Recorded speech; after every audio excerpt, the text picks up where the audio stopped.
Ireland's new Prime Minister Leo Varadkar set to become Republic's first openly gay premier. The Republic of Ireland will soon have its first openly gay Prime Minister. Key points: Leo Varadkar overcame ministerial colleague Simon Coveney. Mr Varadkar will be voted in as Prime Minister when Parliament next sits on June 13. Prejudice has no hold in this republic, he said. Ireland's governing Fine Gael party has elected Leo Varadkar as its new leader, choosing the gay, 38-year-old son of an Indian immigrant to succeed Enda Kenny as Prime Minister in a striking sign of the country's rapid social change. External link: Enda Kenny, I want to extend my heartiest congratulations to Leo Varadkar. Mr Varadkar overcame ministerial colleague Simon Coveney as expected, winning an overwhelming majority among the centre-right party's lawmakers who hope the straight-talking Dubliner can lead them to a third successive term for the first time. Bar an unexpected development, Mr Varadkar will be voted in as Prime Minister when Parliament next sits on June 13. He will then become the Catholic country's first openly gay premier and the youngest person ever to hold the office. If my election shows anything, it is that prejudice has no hold in this republic, Mr Varadkar said to huge applause in a speech at Dublin's Mansion House, where Ireland's Parliament first sat almost a century ago.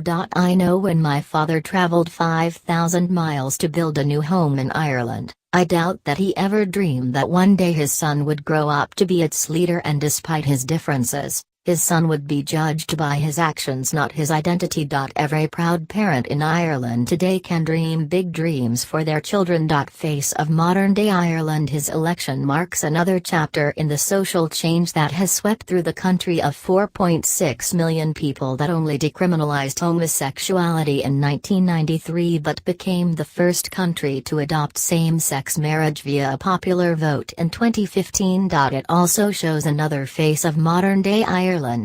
Mr Varadkar's father Ashok, who like his son is a doctor, was born in Mumbai in India.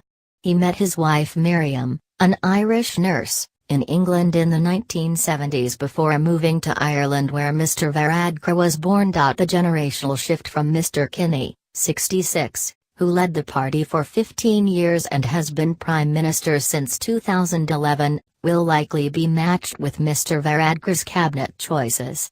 Mr Kenny had been under pressure to resign after his party indicated it was dissatisfied with his leadership. Pascal Donohoe, 42, is expected to be promoted to Finance Minister, replacing the retiring Michael Noonan. Mr Varadkar's opponents, who hope his blunt style will prove a liability rather than an asset to Fine Gael, were quick to claim the current Social Protection Minister, who recently led a campaign against welfare cheats, would move the government to the right. Leo Varadkar is a Tory. Fine Gael will be dragged even further to right under his leadership, and that can only mean further hardship for ordinary people, Gerry Adams, president of the left-wing Sinn Féin opposition party, said in a statement.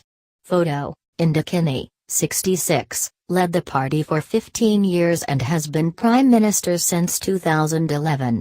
Reuters, Eve Herman. Varadkar to face challenge of Brexit supporters, on the other hand, excitedly compare their new leader to Canadian Prime Minister Justin Trudeau and new French President Emmanuel Macron, anticipating a rebound from last year's disappointing election where they only returned to power as the senior party in a fragile minority government. Fine Gael has already received a bounce, regaining its standing as the most popular party in most opinion polls, and Mr Varadkar has pledged to hit the ground running with promises of increased infrastructure spending and further income tax cuts. However, despite inheriting the fastest growing economy in Europe, he will have less room to boost spending and cut taxes in his first budget than Mr Kenny enjoyed in each of his last two as Ireland seeks its first balanced budget in a decade. He will also face the diplomatic and economic challenge of Brexit, which is set to impact neighbouring Ireland more than any other European Union country due to its close trading links with Britain and land border with British-run Northern Ireland. Reuters